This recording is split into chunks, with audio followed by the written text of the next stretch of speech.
চৌঠা সেপ্টেম্বর 4 কি 5 তারিখে মিসেস গান্ধীর সাথে আমাদের দেখা হলো এবং ওনার মুখ থেকে শুনলাম যে আমাদের কেউ বেঁচে নেই।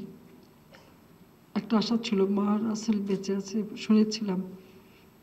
আমরা বিভিন্ন আন্তর্জাতিক সংস্থা থেকে খবর নেবার চেষ্টা করেছিলাম, শুনলাম না কেউ নেই। তারপরে মনে হলো দেশে আসব, কিন্তু ততক্ষণ এখানে যারা সরকার এসেছে আমাদেরকে দেশে ফিরতে দেবে না। মোস্তাকও নিষেধ করে দিল।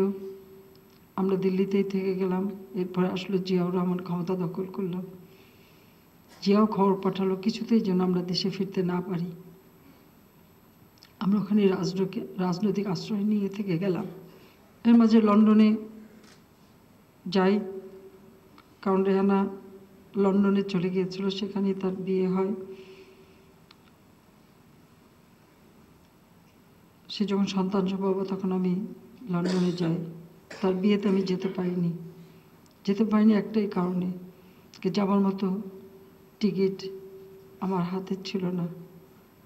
এই টিকিটের খরচ জোগাড় করা, লন্ডনে যে থাকা, কোথায় থাকবো, কিভাবে কি করব। আমি একমাত্র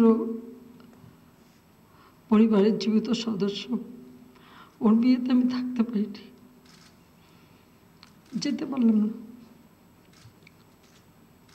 তখন ভারতের রাজনৈতিক অবস্থা ওরকম ছিল যে আমরা কার কাছে বলবো।